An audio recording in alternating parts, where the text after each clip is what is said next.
2:22 a.m. Diego Garcia Atoll, British Indian Ocean Territory, 7 degrees south latitude, 72 degrees east longitude. The atoll sits at the geographic center of the Indian Ocean. From Diego Garcia, a B-52 can reach the Persian Gulf in 4 hours without refueling. A B-2 can reach the South China Sea in 7. A Virginia-class submarine departing Diego Garcia can be in the Western Pacific in 12 days. The airfield's 2 parallel runways, each 3,600 meters long, can accommodate every aircraft in the U.S. inventory simultaneously. The harbor can berth a carrier strike group and 2 prepositioned maritime force squadrons at the same time. Diego Garcia is not described in any U.S. military public document as the most strategically significant base in the world. It does not need to be described that way. The distance from Diego Garcia to every crisis zone on the planet's southern hemisphere demonstrates the point without commentary. The People's Liberation Army Strategic Support Force had been tracking every aircraft movement, every ship departure, and every logistics transfer at Diego Garcia for 11 years. Through a combination of commercial satellite imagery, signals intelligence collection from ships operating in international waters within 200 kilometers of the atoll, and technical intelligence derived from the analysis of publicly available air traffic control data. The targeting package for Diego Garcia had been developed, revised, and validated across 4 separate targeting review cycles. The current version was the 4th. The previous 3 versions had been assessed as insufficient for the mission's operational requirement. The first had relied on DF-26B alone and had modeled an intercept rate that left the base operationally functional after the strike. The second had added YJ-21 from H-6N bombers, but had faced the same problem.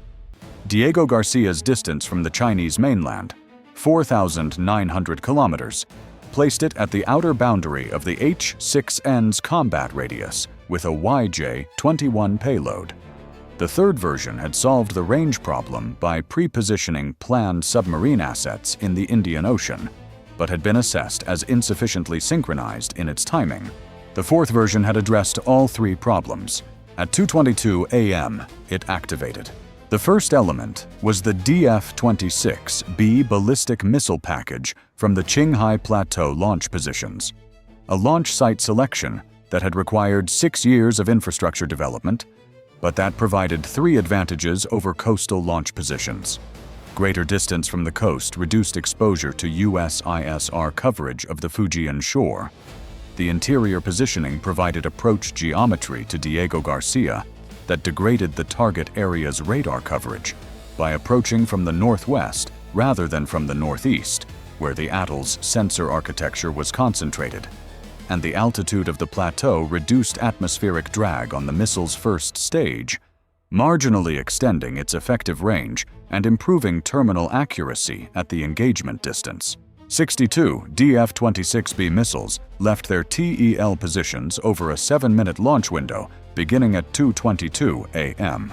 The second element was the J-20 fighter-launched YJ-21 package. The J-20, carrying a YJ-21 hypersonic anti-ship missile, was not an aircraft carrier. It was a high-altitude launch platform.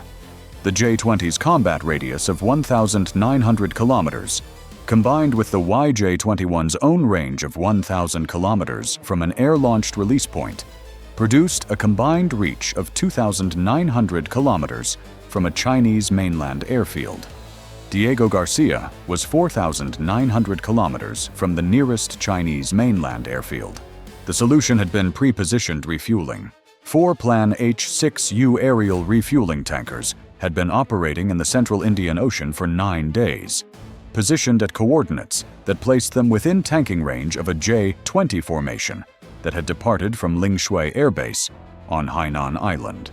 The tankers had been operating under the cover of what the plan's Maritime Operations Command had filed with the International Civil Aviation Organization as a navigation training exercise.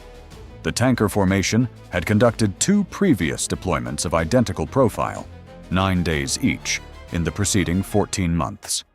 Both had been noted by U.S. intelligence. Both had been assessed as exercises. The third deployment had also been assessed as an exercise until 2:19 a.m., when the Signals Intelligence Processing Center at Fort Meade had identified a command authentication format in the encrypted traffic between the Lingshui Air Base Operations Center and the tanker formation that matched the pre-strike coordination template, not the exercise coordination template. The two templates differed in one field in the authentication header. The human analyst who had identified the discrepancy had flagged it at 2:19 a.m. The notification had reached U.S. Pacific Command at 2:21 a.m. At 2:22 a.m., 60 seconds after the notification, the DF-26B launch sequence began 4,900 kilometers away. 60 seconds was not enough time to do anything with the notification except transmit it. The 8J-20 aircraft had departed Lingshui at 1:04 a.m., transited south over the South China Sea under radio silence, rendezvoused with the tanker formation at 2:11 a.m., completed aerial refueling, and were now continuing south at 12,000 meters altitude at 2:22 a.m. Their YJ-21 release point was 1,000 kilometers north of Diego Garcia, approximately 52 minutes of flight time from their current position. Each J-20 carried one YJ-21, 8 aircraft, 8 hypersonic anti-ship missiles. The YJ-21, from an air-launched platform against a fixed land target, was a different employment mode from its designed anti-ship profile. But the weapons terminal guidance package incorporated a GPS/INS navigation mode for fixed coordinates that had been validated in 2 test firings over the South China Sea. Against a fixed target at a known coordinate, a runway threshold, a fuel farm, a pier structure, the GPS/INS guidance produced terminal accuracy equivalent to any other precision munition in the plan's inventory. The third element had been in position for 19 days. The Type 093B fast attack submarine had transited the Malacca Strait 19 days earlier, running on battery power during the narrowest sections of the strait, where passive hydrophone coverage was densest, and had moved into the central Indian Ocean on a southwest heading that placed it in a pre-calculated patrol position 340 kilometers northeast of Diego Garcia by day 9 of its deployment. It carried 18 YJ-18 anti-ship cruise missiles. Against Diego Garcia's port infrastructure, the piers, fuel storage tanks, and ammunition handling facilities that occupied the atoll's western shore, the YJ-18's 165-kilogram warhead was adequate. The port was not armored. It was not designed to survive a strike. It was designed to be too far from any adversary to require such hardening. That design assumption had been built around the range of weapons that existed when the base was last hardened in 1986. The YJ-18 had not existed in 1986. 2:21 a.m. Diego Garcia, Joint Region, Marianas Support Activity. The emergency action message arrived at 2:21 a.m. The duty watch officer had been in his chair since midnight. The base had been under elevated alert for 6 days following the intelligence assessment that had identified the planned tanker formation's presence in the Indian Ocean as a potential pre-strike indicator. The elevated alert had positioned the base's minimal Patriot PAC-2 battery, a single fire unit with 16 interceptors, deployed to Diego Garcia under a temporary defense enhancement measure 8 months earlier, in full active search posture, and placed the base's F/A-18F detachment on 30-minute surge readiness. A single Patriot PAC-2 battery with 16 interceptors against 62 DF-26B ballistic missiles. The watch officer had done the arithmetic when the battery had been deployed. He had done it again when the elevated alert was declared. The battery was not a defense against a mass ballistic attack.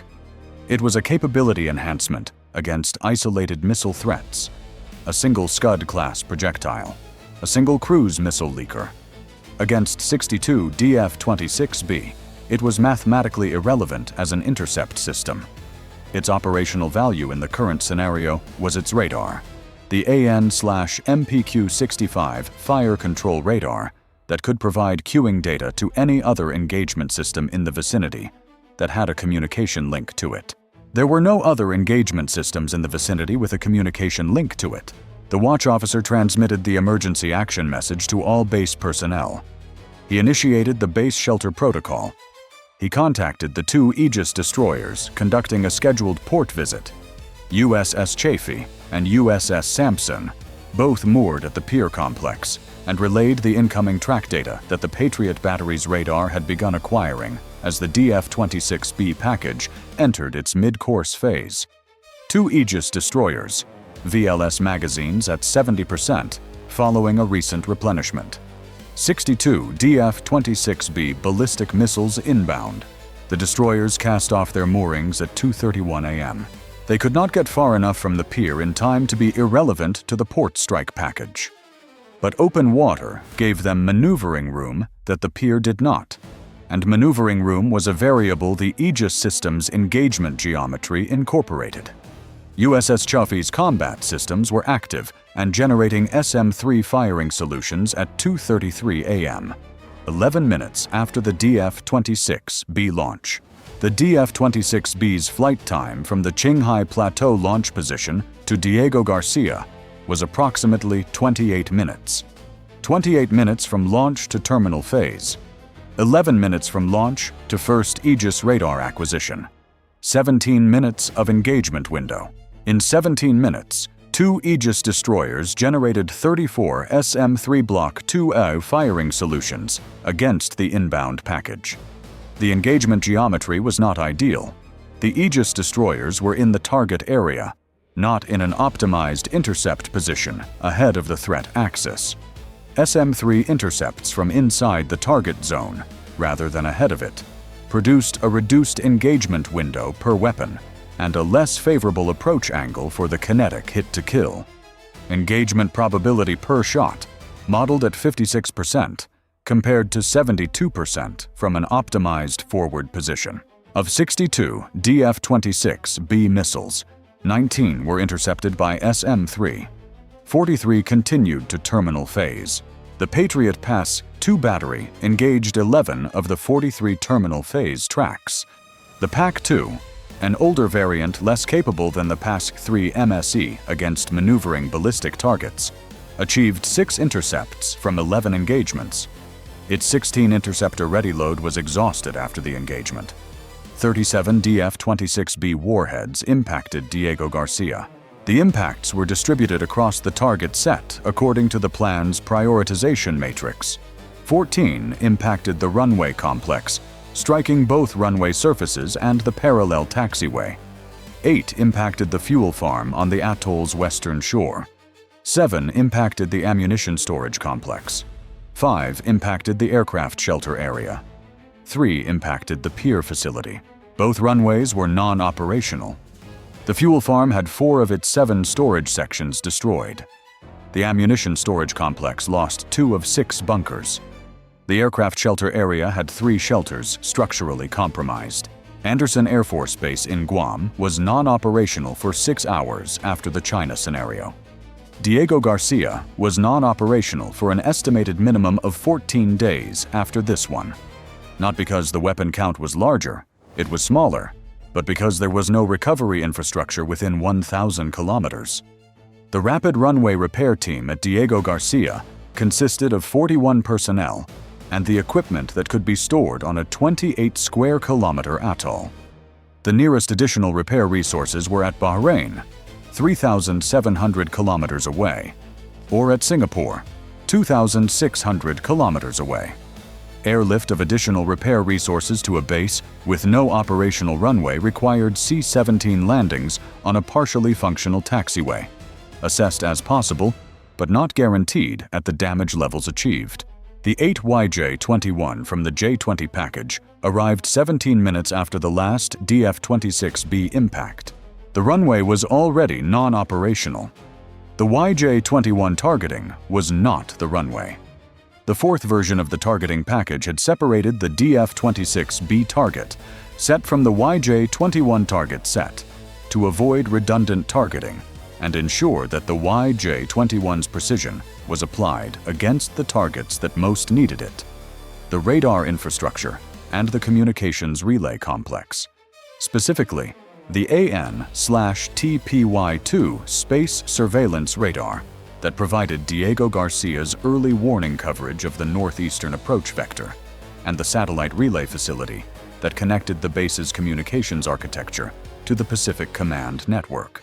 The AN/TPY-2 radar was a hardened structure.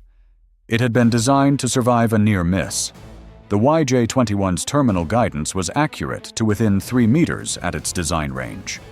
At the extended range of the Diego Garcia engagement, 4,900 kilometers total system distance, including the J-20's ferry range and the weapon's own range, the GPS/INS guidance degraded slightly, producing a terminal accuracy of approximately 8 meters. Against a radar structure with a hardened footprint of approximately 12 by 18 meters, an 8-meter accuracy meant a 60% probability of direct structural impact. 4 YJ-21 were assigned to the 2 radar and communications targets. 3 impacted within their designated aim point zones. 1 impacted 11 meters from its designated point, outside the structure's hardened footprint, disabling the external cable conduit rather than the structure itself. The cable conduit damage produced a communications outage. The AN/TPY-2 radar was assessed as non-operational following 2 direct structural hits. The satellite relay communications facility was non-operational. The remaining 4 YJ-21 targeted the fuel storage infrastructure and the port's primary crane facility, both of which had survived the DF-26B wave with repairable damage that the YJ-21's precision could convert from repairable to structurally compromised. 3 YJ-21 impacted in their assigned fuel storage target zones. The fuel farm's surviving 3 storage sections received hits that brought the total to 6 of 7 sections non-operational.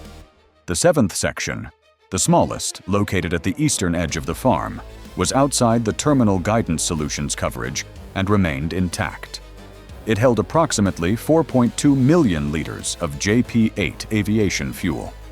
The base's total pre-strike fuel storage had been 41 million liters. The surviving section held 10.2% of that.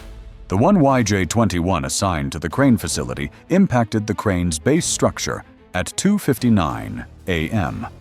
The crane was non-operational.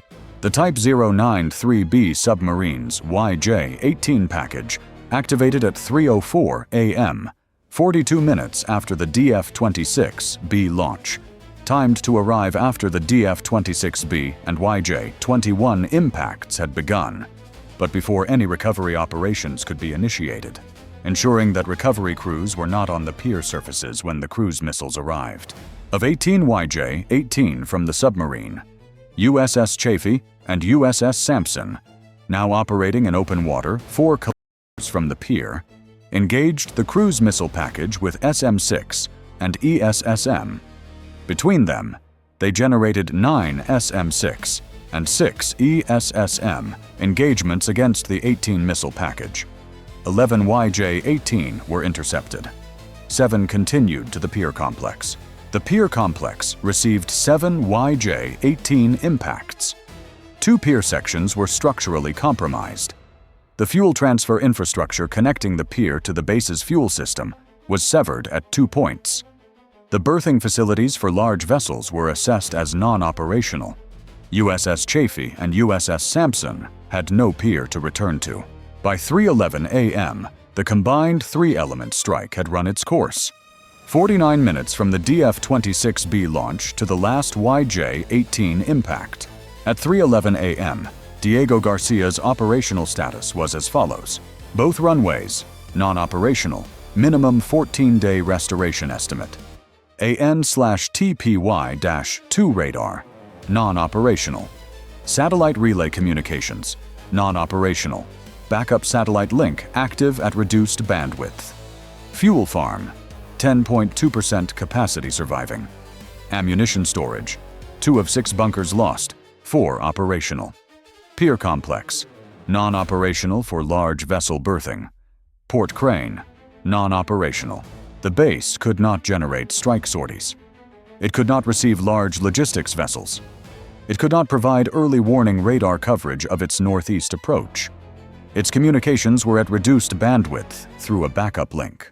The plan's fourth version of the Diego Garcia targeting package had achieved its operational requirement. The counter-operation faced the same geographic constraint that had shaped the entire engagement: distance. The nearest U.S. strike-capable aircraft were at Al Udeid in Qatar, 3,600 kilometers from the DF-26B launch positions in Qinghai. The nearest submarine assets were in the Persian Gulf. The B-2 on alert at Whiteman Air Force Base in Missouri was 11,000 kilometers from the Qinghai launch sites. The response was not fast. It was comprehensive. At 3:44 a.m., the National Command Authority authorized strikes against the Qinghai Plateau, DF-26B launch infrastructure, and the Lingshui Air Base, from which the J-20 package had departed. Operation Ocean Meridian's first strikes reached the Qinghai launch sites at 4:51 a.m. via B-2 with JASSMER from the Diego Garcia alert posture that had been repositioned to a Pacific base before the strike began, and via Tomahawk from the 2 Virginia-class submarines that had been operating in the Bay of Bengal as part of the base's standard defensive screening element, and whose Tomahawk range reached the Qinghai targets at maximum range with a 94-minute flight time. The Type 093B submarine had fired its magazine and was withdrawing southeast under battery power.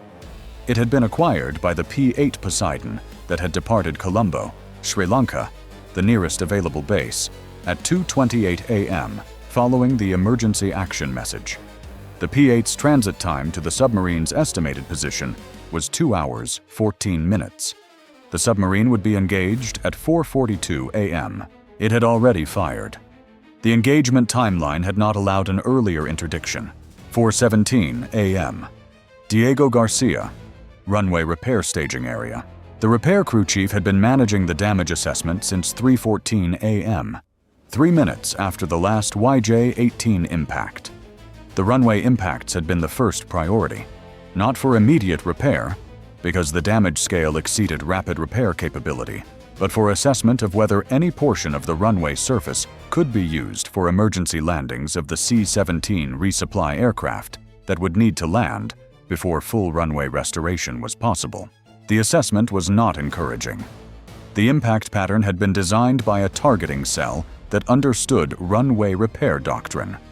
The 14 DF-26B impacts had been distributed to maximize the length of non-usable runway surface, placing craters at intervals that prevented the identification of any continuous 2,400-meter stretch that could support emergency C-17 operations. A minimum 2,400-meter clear stretch did not exist on either runway. The crew chief transmitted the assessment at 4:17 a.m. Runway non-operational for C-17 minimum operations. Taxiway assessment ongoing. One section potentially usable for light aircraft. Full runway restoration.